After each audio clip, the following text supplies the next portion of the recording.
Hi guys, welcome. Welcome. How are you all doing this evening? I see folks rolling in. Feel free to grab the chat window and say hello, not just to me, but to everybody else who's here this evening.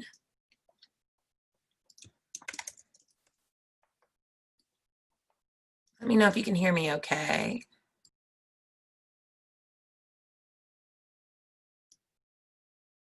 Good evening. Yay. Welcome, guys. Good afternoon, good evening, depending on where you are. Happy Sunday. Where are you guys coming to me from? Feel free to type it in the chat window to me. Where are you guys currently? Hey, we got lots of folks on the West Coast. California up to Vancouver. Some East Coast folks, DC, Delaware. Yeah, very cool. Georgia, Philly. Nigeria, that's awesome. I hope everyone is weathering the lockdown. You guys finding fun ways of staying entertained while trapped in your house? Type in the chat window, what's the one most fun thing that you've figured out how to do? It's like social or fun while you're stuck quarantined. I'm not sure that GRE prep counts as fun. Maybe. I think it could be fun. Netflix parties, very cool. I'm in the middle of a backgammon tournament. A round robin backgammon tournament. Those GRE vocab videos are real good. So, oh no, making cookies out of pancake mix. How's that working? I feel like most of pancake mix is flour. Killing it with the cooking. Yeah, killing it with the cooking. I figured flabby or fit, one or the other. I'm not sure how I'm coming out of this. It's going to be one of them because quarantine snacks are real. Yeah, we have a bunch of, on a YouTube channel, we've got a bunch of GRE vocab of the day. There's all kinds of fun stuff that we put out there for free, including our free GRE prep hour that we are going to have tonight. Hello, guys. My name is Whitney or Whit. You can call me either one. I don't care. I like them both just fine. I'm in Durham, North Carolina, home to Duke University and neighbors to UNC Chapel Hill and to NC State University over in the capital of Raleigh. I have been teaching with GMAT Prep since 2010. I just had my 10-year anniversary in February. I've been teaching the GMAT the whole time, the GRE for about half of my time here. Oh, no way. Mabel, welcome. I wish you were still here. I mean, we couldn't see each other, but we could pretend that we could see each other. At the end of all of this, we could see each other. I love it here. I love it here. I know. That's okay. No, but I mean, eventually when this whole quarantine's over, we can all be best friends and hug everyone we've ever even crossed paths with on the street. I'm going to hug every human I see. It's going to be great. But welcome. I love these prep hours because they give us a chance to talk about things outside of the course that are things that are fun tidbits and strategies and techniques. And sometimes they're content-based and sometimes they're strategy-based. Today is going to be a scheduling-based. So, you know, we're all floating around in quarantine. And so, you know, it's pretty well established now that the GRE is on hold at least through the end of the month. Plans are to be back taking tests in May, and, you know, we shouldn't necessarily doubt that at this point. So what we're going to talk about today is what to do in terms of, let's say you had a test planned, maybe your test was canceled, maybe your test needs to be postponed because of some things happening in your life that have changed. There are a lot of different reasons, and not just because of our lovely coronavirus, but there are a lot of reasons why we might need to push back a test date, right? Like life just gets in the way. And it just so happens that a ton of us are in this boat together, we've been forced here. But that doesn't mean that it's not a good idea to have a plan in place for how you will structure your studying when you have to move a date or when you're not entirely sure what your date is going to be. All right. So first things first, what I will say is that if you can, pick a date, right? So let's start with that as just kind of a given, is that we're going to want to choose a date. If you were already scheduled for a date that was, say, in April and it's already been canceled, you know, you have to pick a new date anyways. I know that a lot of folks are going to ask about like, well, how do I know what date to pick? I don't know what's available. At this point, you're going to choose an arbitrary date. Now, if your arbitrary date is like out in June or July, no big deal, right? Like you might have already been planning for a test date out at that point, and great, then you're in good shape, right? You're not in any kind of issue. If you're already planned to take this test outside of that, your study plan is going to be what you already thought it was going to be, right? So we're in good shape there. The question is what to do if your test was like meant to be tomorrow, or if it was going to be later this month or early in May. What do you do? And these two are in kind of the same boat. So the first thing I would do is decide, if you already had a date planned, decide if you're ready to take the test. And if so, let's go ahead and pick a date. So I normally tell people to go onto the site. You can go ahead and book it, right?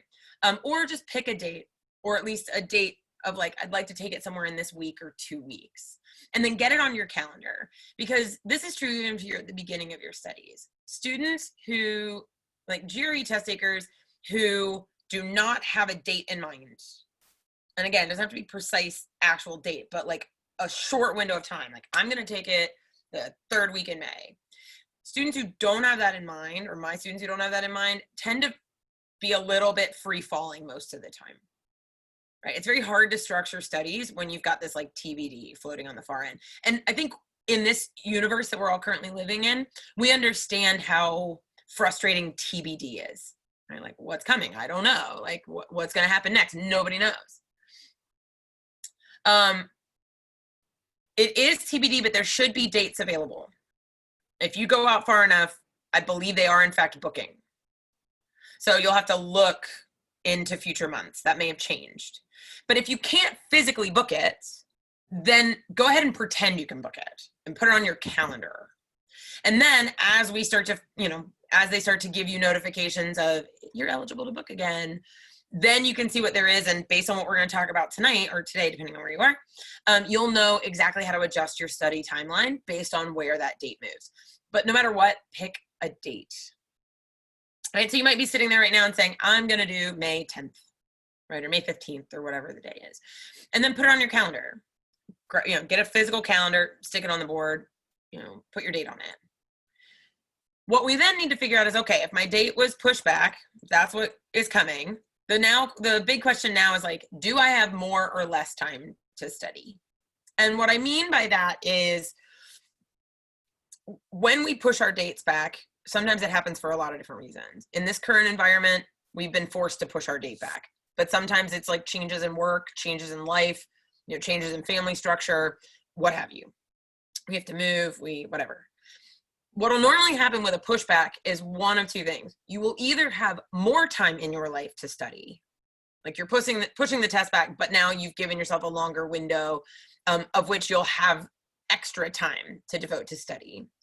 Or it might be the case that you actually have less time to study. So in this like current environment, for example, if you're pushing the test back, if you're planning on taking it the next couple weeks and it was canceled, then look around at what your day-to-day. If you're one of the very fortunate folks who are still working full-time, or even more fortunate, have been able to take on some additional work, maybe you actually have less time to study right now, right? You just want to sort of stay on top of your game with your job, or you're taking on a lot of additional family roles. A lot of friends of mine are like now homeschooling.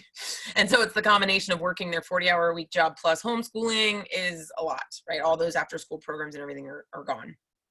So take a moment to decide, do I have less time right now to study, or is it that I'm one of those folks who, like growing numbers of folks who are no longer working, or at least not working for this interim. And so you have a lot more time that you could be devoting to study.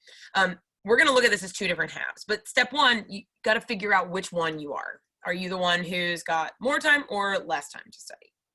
So a couple of things, if we're going to start with, I have less time to study. So basically, like, my life just got crazy, Whitney. Oh my God, it's nuts. With the kids and with the thing, with all the things, and I'm taking care of a person I can't leave. I don't have as much time. So a couple of things to think about. the world is sort of a stressful place right now. There's a lot going on, and a lot of stuff is happening on a bedrock that's wiggling, right? We're sitting here in the aftershocks of a little bit of an earthquake, and some of us are still kind of in the middle of it, right? We don't know what's going to happen over the next week, 2 weeks, month. So one of the things I want to give you permission to do is to postpone. So it might be the case that you're like, you know what, I don't want to commit to a date, Whitney. I don't want to say May 15th because my life is really overwhelming right now. And I'm feeling anxious and stressed about a lot of things. And so I'm going to postpone. A couple of really good pieces of news. Looks like a lot of schools are offering some deferment options in terms of just submitting the scores. They're also offering some, moderate deadline shifts back so that people can apply a little bit later. So what I would say is take a breath. Go look at the programs where you'd like to apply, right? Because this is hitting them too. So go look at those programs, see if, you can email someone or just check on the website and see if they're moving any of their application deadlines. So it might be the case that, yeah, you're getting your test delayed a little bit, but there's actually room to postpone as needed so that you can get a breath and get yourself back into a headspace that's conducive for studying. We're going to be very isolated for at least the next 4 weeks. Right? At least most of us here in the US. And so I don't want you to then only dig into an even more isolating activity, which is studying, right? Get your video dates with friends, get exercise, and, like tons of workout video, like studios are doing online classes. And so find ways of being social and getting outside, even if it's just, walks around your block, or if you're lucky enough to have a yard, go out and hang out in the yard, do some of your fitness out in the yard, whatever the case may be. But get yourself back to a place of emotional well-being, right? And that's a lot. So step one, you might just have to say, look, I'm going to push this back because I'm not ready and I don't have very much time to study. It might also be the case that what you decide is, I have less time to study. So what I'm going to do is I'm going to move into maintenance mode for right now. So you're not trying to learn anything new. Maintenance mode is trying to maintain what you've got, right? Whatever you've got, you're trying to hold it. And what that really means to me is that you're going to cut back your studying quite a bit. Maintenance mode, we usually take ourselves way down to like 3 or 4 hours a week. Split that up over several days. 45 minutes here, 45 minutes there, and so on. So split that up, take it nice and slow. And a big key here is don't add anything new to the fire. You're just trying to keep your low fire smoldering, right? I'm not trying to build it back up again. We're just trying to hang on to what we've got. Do as little as kind of needed to maintain that so that we can still kind of sort out our lives around it. Great things to do during this period would be practice questions. So individual questions or time sets. Key here is that you're doing things timed because you're trying to continue practicing that sort of mindset of test day. We'll look at some ways that you can do that. And then what I'd say is maintenance mode, practice exams every 2 to 3, maybe even 3 to 4 weeks. You do want to stay warm with a practice exam, but you don't want to be taking practice exams every week, ever, right? Even if you have all the time in the world, you don't want to be taking practice exams every week. It's overkill. But for maintenance mode, 1 week, like maybe every 3rd week, you're taking a practice exam just so that you can like maintain that mental timing.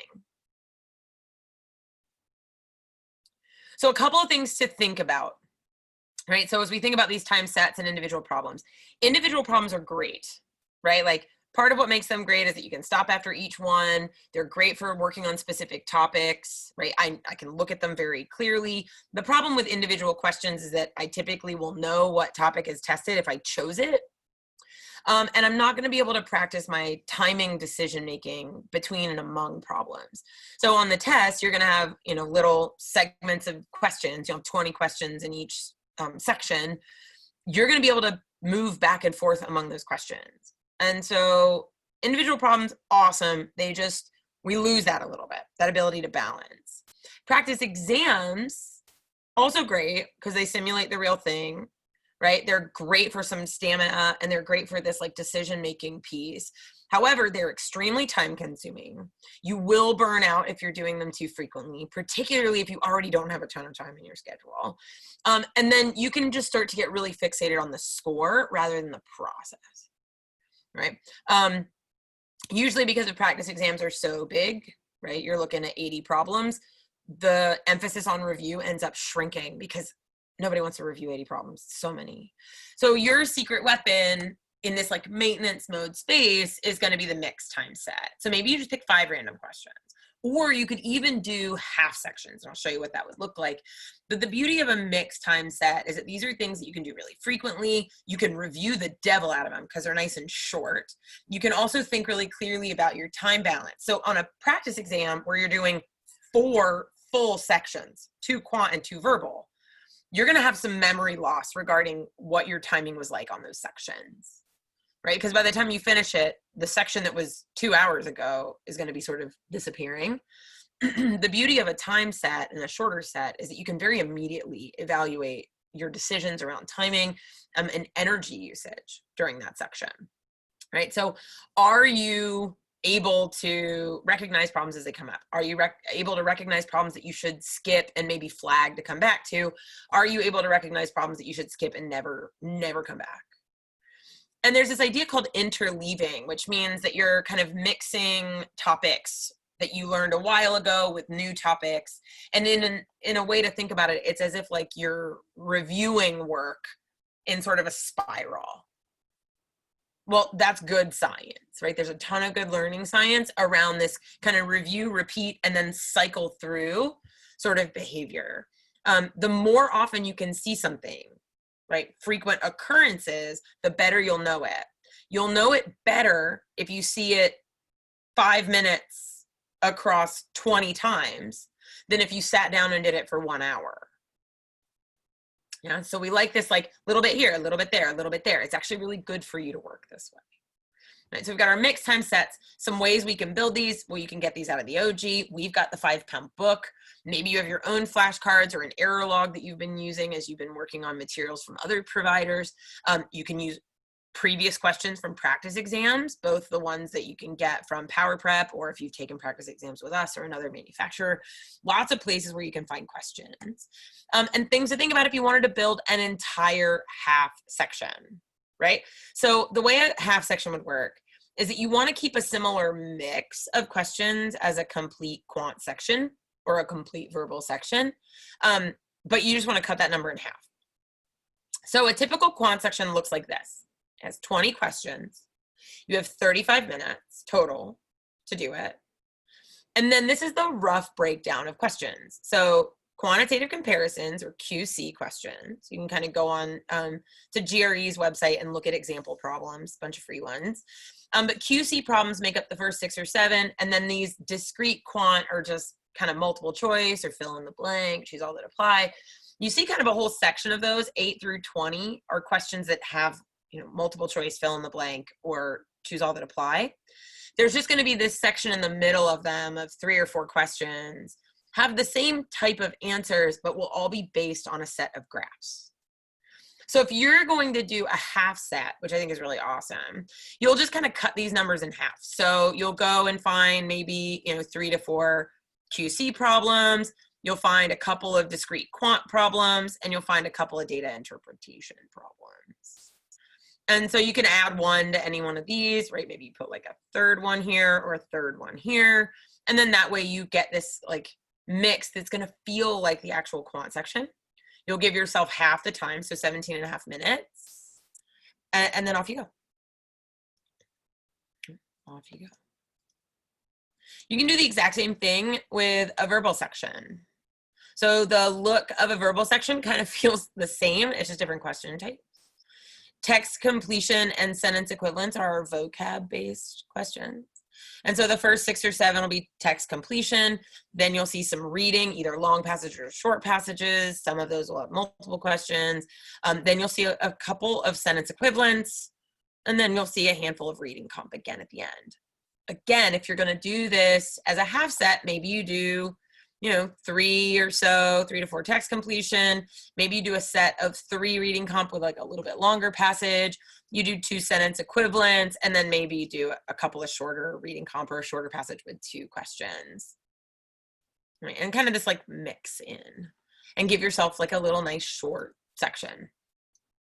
Beauty of this, again, is that you can review. Okay, when it comes time to this maintenance cycle, we're not reviewing new content, right? Like that's not what we're doing here. What we do want to focus in on are things like timing our scratch work, and whether we were able to be calm and focused, or if there were some energetic things that could maybe stand a little work.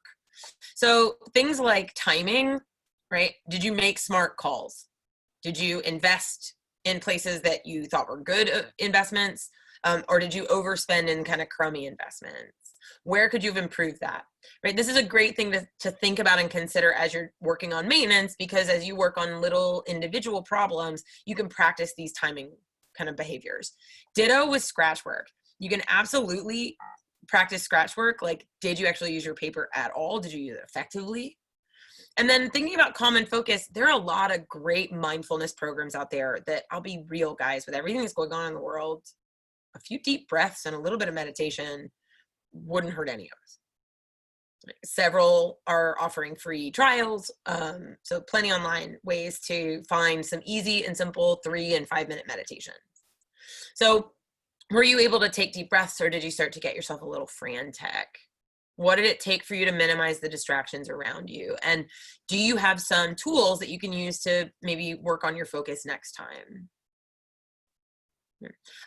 When it comes to the individual questions, you'll review those as well, thinking about, content and strategies, but more it's just to refine. When you're reviewing, you should in fact review all questions, whether you get them right or wrong. Couple of little things. If you get them right, check your explanation, make sure that your work was entirely valid, but you don't have to spend forever. However, if it looks like the explanation has a better or faster approach, then try it on your own, right? Redo the question using that method.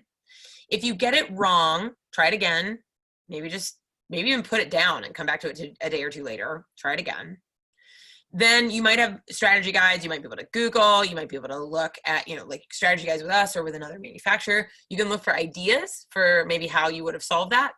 And then the key is to use your explanation as a hint. So you'll read them very slowly. We actually have a lesson I did for these free prep hours on how best to review all of the GRE type problems that exist pretty recently.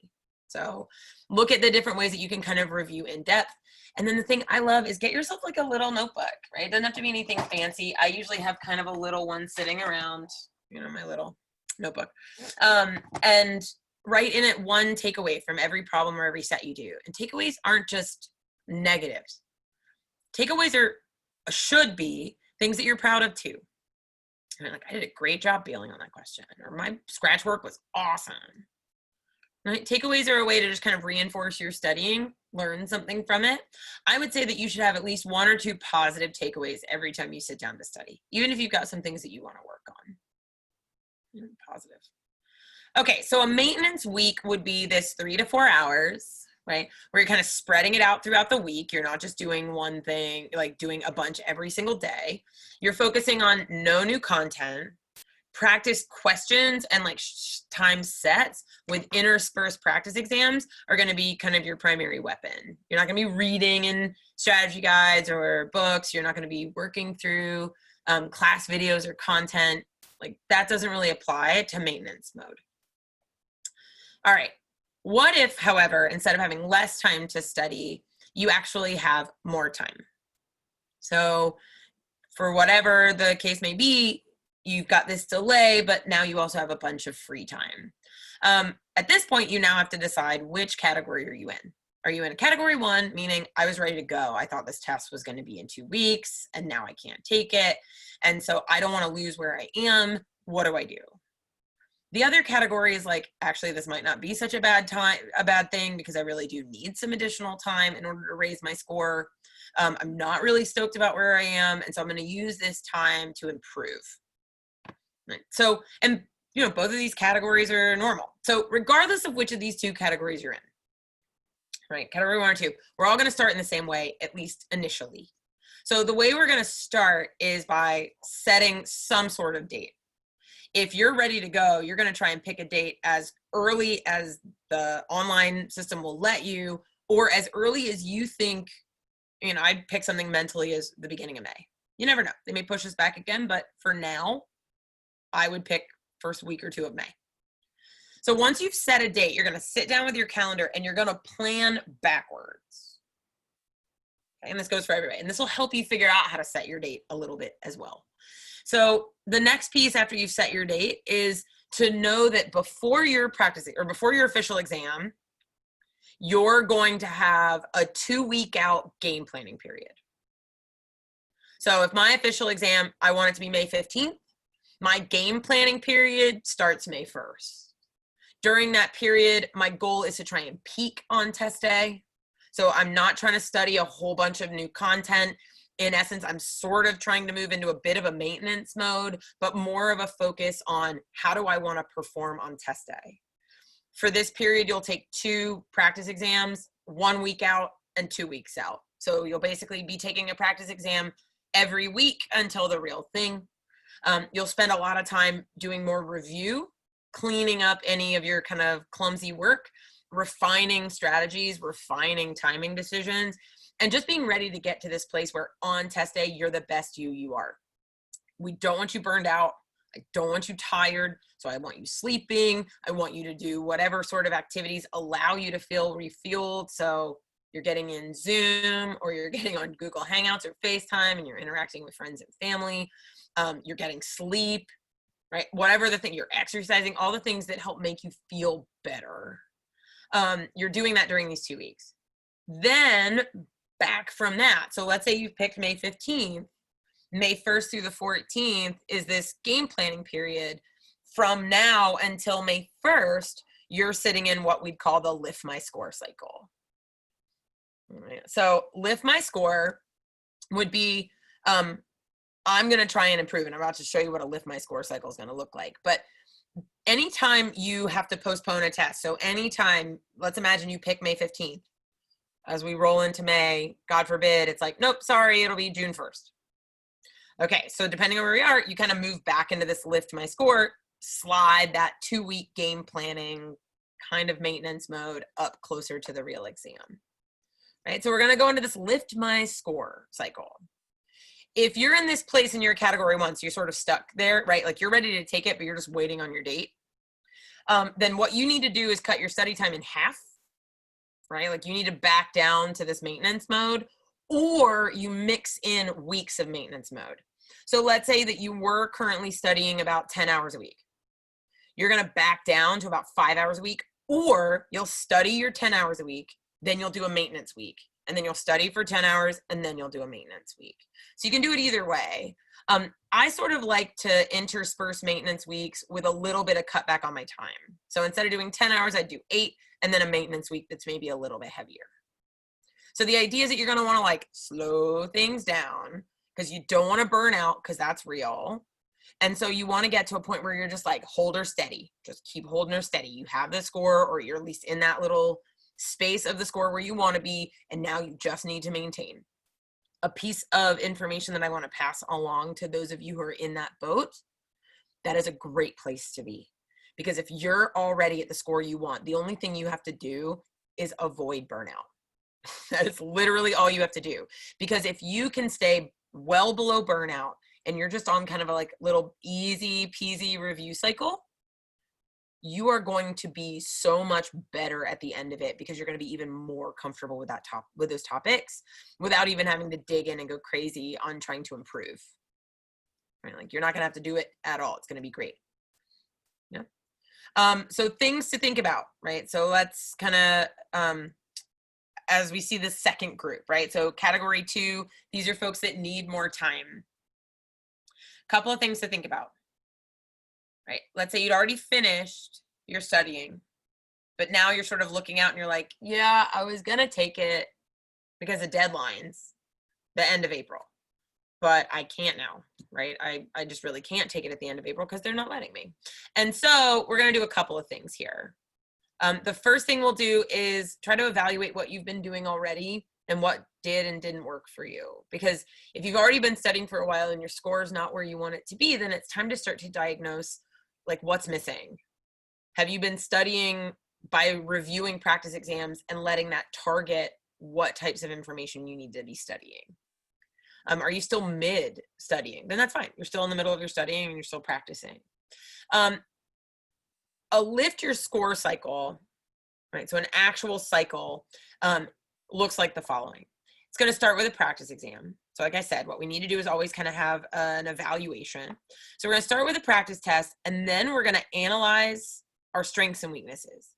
And these are your strengths and weaknesses for right that moment, for this little bitty, what I'd say is about a 2-week cycle. So practice exam, prep for 2 weeks, practice exam, prep for 2 to 3 weeks, practice exam, prep for 2 to 3 weeks. So you're going to categorize things in terms of strengths and weaknesses for now, for just this little window of time. So anything that felt pretty good, you were like, that was in pretty good shape. Anything that was like ridiculously terrible and hard, that's what you're going to ignore for now. And you're going to focus on priorities. So a little bit more about what these guys mean, these buckets. I would say that bucket number 1, your strengths, would be like what I'd call let it ride. It's like, you know what, these are fine. I don't really need to spend much time reviewing these. If any, I generally get them right. I spend an appropriate amount of time on them. I feel really comfortable. Your prioritize for now are going to be things that seem like what we'll call low-hanging fruit. So these might be careless mistakes. These might be places where you have a little bit of missing information, but it's not like a whole brand new topic. Or a lot of these are the ones where you can kind of get them right, but you need a good bit of extra time. These are great things to prioritize. And then like get things wrong faster for right now. This would be the like, I'm going to ignore these for right now. These are things that seem difficult for you. They feel difficult when you try them. And they're things that you often get wrong, or you're way too slow on, or maybe it's both. Right? So you're going to kind of put everything into these 3 assessment buckets. And then this middle piece is where you're going to focus your attention. You're going to pick a handful of topics out of prioritize, and you're going to spend the next 2 to 3 weeks working on them. As you work on one and it gets a little better, you can pull another item out of that prioritize bucket and just kind of keep going that way. What you'll do is that you'll then use these assessment buckets and you'll just repeat these cycles until it's time to begin your game planning period. So if a test gets postponed, you're just going to throw another lift my score cycle in. It's like, cool, I'm going to take a practice test.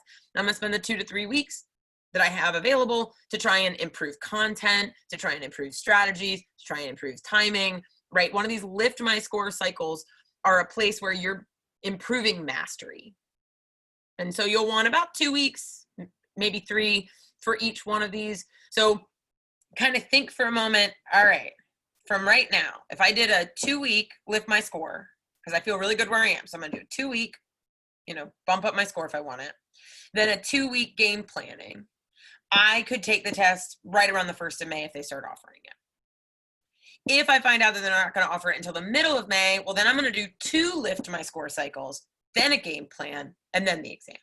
They push me to the end of May, 3 lift my score cycles, right? I might actually, or keep it 2 lift my score cycles with a maintenance mode between them. Then I do my game planning, then I take my exam. Right, so basically what we're looking at is this set of building blocks that you can use to organize your time. Right, so again, just to kind of put these into perspective what they are. So one of these is a lift my score. Lift my score is going to be 2 to 3 weeks long. These are going to be, a test to start. And then you're going to look at review and improve. And for this piece, you're going to focus on this like close, but not quite strong.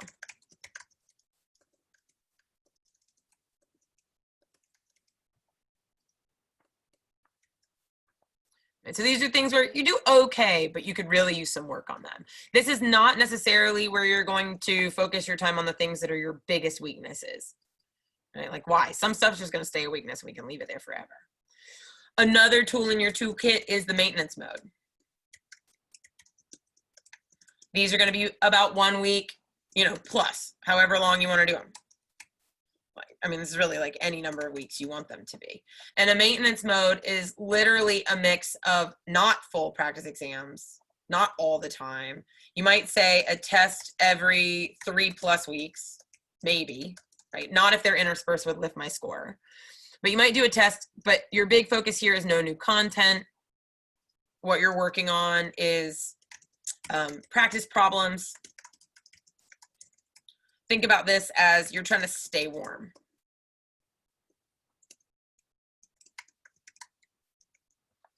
And then last but not least, you've got your game planning.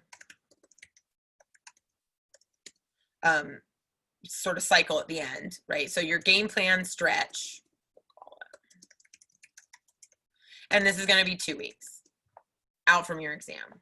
At this place, you're going to take a practice test every week. So it'll be like, the way this will work is test, week, test, week, official exam. So it'll be like this kind of week between each practice exam, and then a week from the practice exam out to your official. And then you can start to stack this up. So what I might do is say, again, like just to kind of have it up here so you guys can see it, let's say I'm going to take the exam, or the plan is to take the exam May 1st. Then what I might do is a lift for 2 weeks, and then a maintenance mode, or actually if I'm taking it the 1st of May, I'm going to go with a game plan. So I've just built a 4-week cycle. If, however, I need it to be a longer cycle, I might do a lift. I might do a maintenance. I might do another lift. And then I might do my game planning. Or I make one of these lift cycles a little longer, or I throw a 3rd lift cycle in, or, you know, whatever the case may be. Things to think about is that if you're close to your score, these lift cycles, you want to start to cut them. They're not going to be 14 hours a week. They'll be like 7 or 8 hours a week. Maintenance will be 3 to 4. What you're trying to do is stretch over the time that you need to, while still improving, but not burning out, because burning out is our enemy right now. If you already feel burned out, or if the stress of all that's happening has got you, put a break. Take an actual honest to God break. I actually have students who are on the edge of burnout take a full, this like game planning 2-week session, like 2-week segment. I have them take it completely off. They do nothing. They do no GRE work, and then go take the real exam and have very good results. And the reason is that your brain needs a break, just like everything else, right? Your emotions, your mental health, like all those things need to happen, just like your body needs a break. Just like your body needs a break. All right, so if, however, you're going to go through that sort of standard timeline of that game plan, just to sort of like let you visualize it again, this is also a place where you're going to think about moving your exam for your own reasons as well. So here we are 2 weeks out. We're about to go into our game plan cycle. We've got our practice test planned. 2 weeks out, you're going to take a practice exam. You're going to try and be as official as possible, right? Follow the full official conditions. And then you're going to analyze this test and be as in-depth as possible. All the buckets, all the things, what did you get right or wrong? At this stage, you have to acknowledge my strengths are what they are, my weaknesses are what they are. They're going to stay this way over the next 2 weeks, right? During a game plan, we are not looking to improve. We are looking to maintain, right? Or polish. Focus if there are some light polish moves on the low hanging fruit. Now, let's say you had planned for May 1st and you get 2 weeks out. So you get to the middle of the month, you get a week out from now, 2 weeks from now.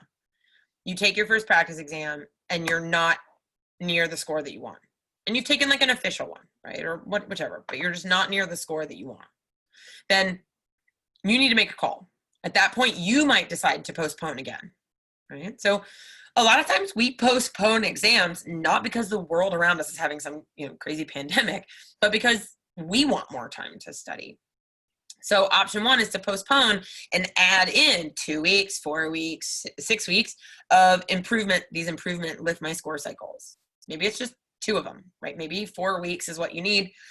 You add like 1 month. So I'm going to take it end of May, beginning of June now. The other option is to just say, I'm okay with this score as what it is. I want to get this test over with. So if they're going to let me take it May 1st, I'm going to go take this stupid thing. Either of those are fine. The key, though, is that if you're still planning to take it May 1st and your score is not where you want it on April 16th, do not start cramming. You are going to make it worse. So your options are to go into maintenance mode and take the little bit of bump that'll come from maintenance, or to postpone, give yourself a couple of weeks to like sort out through the end. Like how much more time do I want? So during this time, you're not like taking a bunch of practice exams, right? You're not trying to fix a bunch of major content holes. You're definitely not cramming. A lot of people get close to test day, or they have a bunch of extra time and they just start taking practice tests on top of practice tests. You will tank your own score. You will make things wildly worse. What you should be working on are things like habits.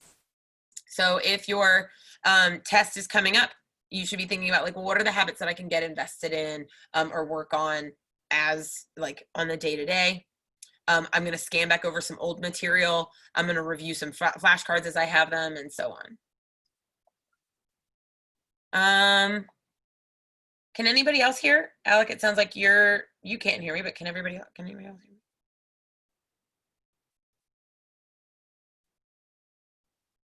Let me know if you guys can hear me.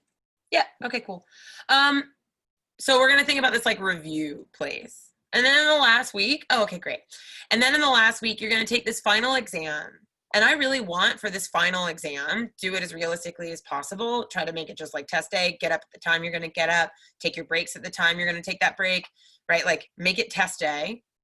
And then you're gonna develop this like final game plan. Think about what it is that you're gonna do on test day. And then you're going to stop. You're going to try and fill this week full of things that are enjoyable, relaxing. You're going to try and get plenty of sleep. You're going to try and go to bed at the same time and wake up at the same time that you will on test day. You're going to try and, figure out what kind of snacks you want for that break. And so you're going to try and use this last week as a place to taper off your studies and just relax. As kind of tough as that might sound like it's going to be. So back to the kind of pieces again. I'm going to throw this back on the board. You've got essentially 3 major tools in your toolkit. You've got 2 to 3 week windows that you can cycle of lifting your score. This is where you're going to take a practice exam. You're going to review the crap out of it. You're going to put stuff into buckets. You're going to decide what contents and strategies need improving. And you're going to go find things like your teacher or tutor, your interact lessons, your strategy guides, whatever the case may be. You're going to use those to try and review those content areas and improve. And then take another test to either start another lift your score or to start a maintenance mode. Maintenance modes are a way for you to give yourself a break without completely abandoning the test, so that you maybe don't feel so panicked. It's like, oh my God, I haven't done GRE in like a month. Maintenance mode could be 2 to 5 hours a week.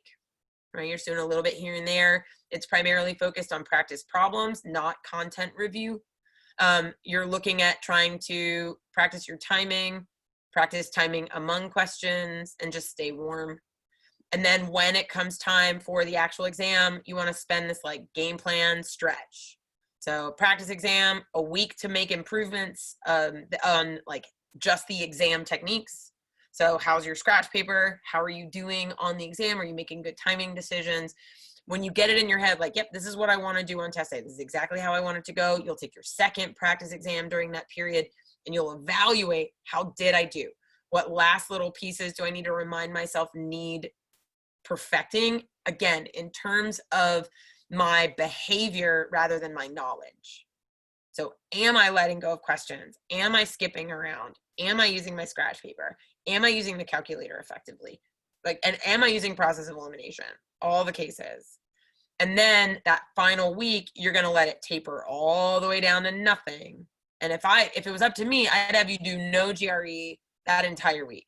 You'd take that practice exam and you'd walk away. You would do nothing until it's time to take the official exam.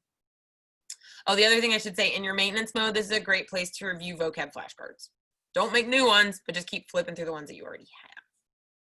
And then you can kind of cycle this lift your score maintenance to the degree that you can or need either of those. The more score improvement, a little bit more time you'll spend in lift my score. The closer you are to your goal score, a little more time in maintenance mode. Yeah, so I've got a bunch of questions coming in, so I wanted to give some space for folks to ask questions because I know there's a lot going on out in the world, and I'm sure you guys have some questions. One of the ones was asking more about our courses in particular. All of our courses are still available. We're running everything online, right? So online tutoring, online courses. We've been running online tutoring and courses since I've been with the company. I've been teaching online for 12 years. And so those are all still available. We've got our Interact and so on. I was asked, though, the difference between, we have two courses. One is called the GRE Complete Course, and one is called the GRE for MBA.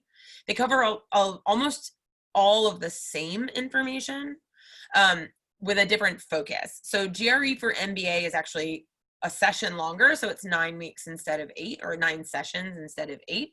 There's a little bit more in-depth focus on the quant, just because often that's something that's a lot more important in your B-school applications. So like kind of bumping that quant score. And in fact, the extra session that we add is entirely quant focused. So that's what the difference is. Yeah, okay, so Esther has a great question in the window, which is, what advice can you give about studying GRE vocab? Is it possible to study a bunch of vocab words and encounter completely different unknown words? Yes, of course it is. They can always give you words that you haven't seen before.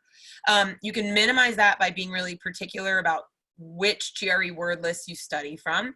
So I would say things like ours, The Economist, right? Well-known, big name companies. Use their vocab list. Don't just go onto Google and search like free GRE vocab lists, because some of those are just atrocious. They're old lists. I have no idea. Like, people don't watch them and see what's changing. In terms of studying vocab, a long runway is your best friend for studying vocabulary, right? Alec asked if Magoosh has good vocab lists. They're good company, so I would tend to think that they would.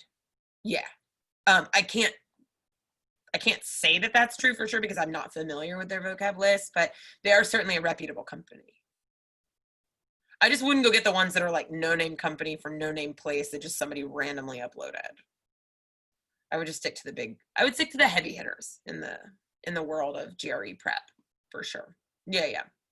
And, these are the people that have the biggest stake in the game. And so it's important for them to keep their lists up to date and keep their instructor pool and curriculum pool going in and taking the test and reviewing the official guide. So I just figure free, you get what you pay for sometimes. So I'd rather pay a little bit and go with a reputable brand in general. Right. In terms of studying vocab, I tell people when you're still trying to learn vocab to build, especially if you have this nice long runway, to make 5 to 10 vocab flashcards a day. You're not going to learn 5 to 10 flashcards a day. You're going to make 5 to 10 flashcards a day. When you go through your flashcards, you'll flip through the stack once, maybe twice. I usually just flip through the stack once. If I know the word, right, if I get it right, I move it into a second pile. If I don't know the word, it stays in this current pile, but I only go through the list once and then I put it down. Then that second pile that starts to grow from words that I know, I review that one like twice a week. If I get a word, and just once, I review it just once through, but like twice a week. If I know a word and I get it right from that stack, I put it in a third stack, and that's a stack that I only review like every week or so. Again, when I pick up a stack to review it, I literally only flip through it once. I do not do the thing where you sit there and flip through it 1,000 times hoping that you can memorize all of them in there. You will not be able to remember them all. It'll take some time to move them forward, but that's why you have weeks to do it. So on average, how much time do students spend on content review? In general, that number varies. It depends on where you're coming from, because some students who have a background where they've done a lot of, algebra and fractions and decimals and percents may not need as much content review on the quant side, but they need lots of vocab. And vocab takes a really long time because it takes a while to memorize words. That's just how that works. But then some, our typical class length is 8 weeks of content acquisition. We encourage another 4 to 5 weeks, let's call it 4 weeks of additional content prep. So these like lift my score cycles beyond the end of the course. So 8 weeks of essentially content immersion, 4 weeks of lift my score, like 2 cycles of that, maybe 3. And then your game plan stretch up to your first take of your exam. So in general, I advise people who are starting kind of from scratch to be ready to spend 16 weeks, 14 to 16 weeks. So around 3 months. Which if you're just getting started right now, it's kind of perfect. Right? It's just about right. You can be, if you're a person who's got added time right now might be the perfect time to study for a practice exam. I'm trying to learn the ukulele, so, you know, now's the time. No, okay, so great question. Since the GRE is computer-based, and it has been forever at this point, do you think studying with a physical book is disadvantageous? No, I mean, I don't. What I would say is don't write in your book. If you can like prop your book up on a stand and like look up at it and then write on paper, that's great. But I wouldn't write in your book. If you've got online versions of the materials, absolutely, that's super helpful too. But the paper book is okay, so long as you are forcing it to be at an angle. The only exception to that is if you can get practice with reading comprehension on a screen. You don't have to exclusively do reading comp on a screen, but if you can practice reading comp on a digital screen, that can be really helpful. Also, great question. Couple of other notes. If you've got more questions, keep them coming. GRE is offering the GRE at home during this period of quarantine. There are a lot of restrictions around how you can take that at home, most of which can be found on their site. We do hope to have a new blog article up by Tuesday night outlining in pretty good detail what the GRE from home process looks like and what it actually is going to feel like to take the GRE at home. So definitely be checking out the blog on our site, particularly around Tuesday evening. But if you don't already subscribe to our blog, you absolutely should. Great news there. Like lots of updates for things there. I was going to update you. We've got already a great article that came out last week, a little over a week ago, and I'm going to share that link. Oops. I'm going to share that link publicly. That's got lots of great suggestions, a lot of what we've already talked about today. So you can start to look at those options. There's a little bit of a discussion there about some of the news about taking the GRE from home. Again, there are some limitations there, but a couple of pieces of good news I can share, right? Like, yes, you get to have bathroom breaks, even though you have a live proctor watching you. You get to like get up and leave and have a bathroom break. I know that was kind of a big question for a lot of folks. But yeah, so think about that. If you really want to take it and the situation around the taking it from home appeals to you, then absolutely keep an eye on our blog. We should have an update no later than Wednesday, but likely it'll be up on the site by Tuesday evening Eastern. And that'll give you the details to kind of start to make some more final decisions regarding whether you want to decide and take it, go ahead and just get it over with and take it from home, or if you'd like to wait. I also have a lot of folks ask if they should try and take it from home because maybe that would be easier. I don't think so. I wouldn't necessarily race to take it from home just because it seems like it might be easier and more comfortable to be at home. I'm not sure that it actually will feel easier and more comfortable. Like you've got a proctor staring at you the whole time and what have you. So I think it'll feel just as awkward as taking it as the test center. So I certainly wouldn't rush your prep to try and take it in that setting. I would try to stick to your prep window. If it just so happens that you're like, I am not going to wait until May to take this thing. I am taking it because I'm ready and I just want to get it over with. There is that take it at home option. And so you can take advantage of that. Great. So the extra section, do you mean about how you'll see 5 sections? Like you'll see an extra one? Mm-hmm. Yeah. So the way this works, and let me actually show you, I've got some nice sort of visuals for this one actually. So what this will give you, this extra section business, is that on test day, there's an experimental section. Right? So for those of you that maybe aren't super familiar with the way the test works, just to kind of give you the big picture outline, the GRE's got 2 essays, verbal sections, and quant sections. And the way the test looks is that on a standard test day where you go into the test center and take it, you're going to see 2 essays. They'll be 30 minutes each. And then after your 2 essays, you'll see 5 content-based sections with a break after the first 2. So essentially, you'll have worked for a little over 2 hours. You'll get a break. You'll come back to work for about an hour and a half. The order of those 5 sections is all over the place. You have no idea. You could see 2 quant and then 3 verbal. You could see a verbal, a quant, a verbal, a quant, a verbal. You can see them all over the place. 4 of those sections will count. 1 of them will be experimental. You will not know which one it is. There'll be this 10-minute break. And again, those content sections can come in any order. The thing about experimental, it's going to be quant or verbal. You won't be able to tell it apart from the others. It'll look just like the other sections. So you wouldn't know. And then it could be anywhere. It could be the first section, the last section. It could be second, it could be wherever. No idea. So why do we have an experimental section?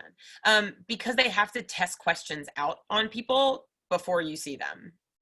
Because otherwise they're just going to start putting a bunch of crappy questions in front of you and making them count, and that's no good. So every standardized test has experimental questions or an experimental section, every single one of them. So there's that, right? Like, unfortunately, that's just part of this game, that they have to test out the questions so that when they put them in a section that counts, they actually know that the question is well written, right? You want to find out that no one ever gets that question right, and then you realize there's a typo in it, or you realize that the right answer isn't among them, or so you got to test them out and see. Question in the background about classes that are available online if you can't afford maybe the classes with us. I am not. I don't know a lot about the courses available from our competitors. I do know that if you're looking for things like some good resources for prepping your quant, right? Like maybe it's not so much GRE quant, but you just need, I haven't seen fractions, I haven't seen equations. Khan Academy's free, and they've got lots and lots of little videos. I send a lot of my tutoring students there, class students, to Khan Academy for some brush ups. We also have a subscription product called Interact that's amazing. And so our GRE Interact product is kind of more of an on-demand, and it still feels like you're taking a class. You're having interactive lessons. If you guys have seen any of the vocab lessons on our YouTube, Interact knows, it's kind of the same entertaining of that. We have instructors and they're talking to you and they're working with you. But our Interact products have a great series of warm-up questions. Then you've got lessons, and you've got drill-its and practice afterwards. And then when you're in the middle of the lesson, it's a little bit of a choose your own adventure. So as you click on things, the program kind of adapts to you. So that is cheaper than our current live course offerings. So that might be something to look into as well. Otherwise, I would say go on to the forums and look at reviews. Look at what fellow students have said about the various courses available. But yeah, unfortunately, I don't know, Oh yeah, we have tons of free video. Just, oh my God, we have tons. We have so much in terms of free video, our forums, our blog posts, our YouTube channel. Yeah, our app is super good. There's a bunch of decent apps out there, not just ours, but a ton. And good call. I mean, the problem with your library is that the physical libraries aren't letting you in right now, but you can, in fact, you might still be able to check books out though. I haven't actually looked into that. That's a really good point. So you might still be able to go do pickup and checkout of books. Or you could see if your library's got online resources that you can utilize.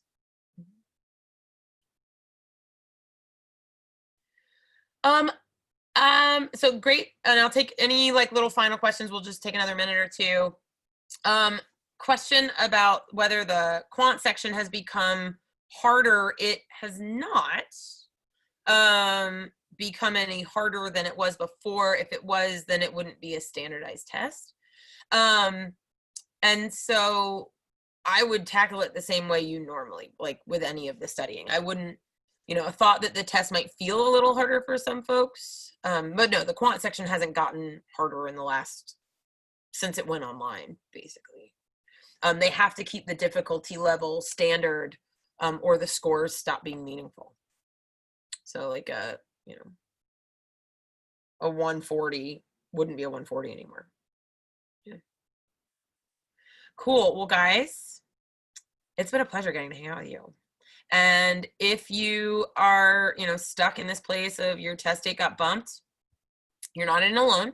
Know that you can sort of put together your cycles of, you know, 2 to 3 week lift a score, any number of weeks of maintenance, and then a 2-week game plan. And you can literally Lego, like, you know, puzzle piece snap together a study plan that can absolutely be flexible and move with you no matter what happens. So no matter what happens in terms of our current quarantine, no matter what happens in just life in general, right? Like things happen. Sometimes our plans just have to change.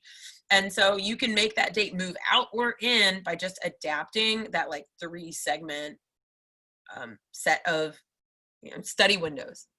Yeah. And thank you. Thank you so much for coming tonight. Stay safe. Wash your hands, wear the mask. CDC says thank you. Be careful, check in on your loved ones, get on video, find cool ways, find so many fun ways to have video dinners and coffee hours and play games, right? Start your own trivia night. Pray to not fail there. You're not gonna fail, you're gonna be great. You're gonna be great. Thanks, everybody. Have a wonderful rest of your evening. If you're here in the US, have a good rest of your night. Happy Sunday, and good luck. Hopefully we'll see you around some of the in-person classes. Come see you online.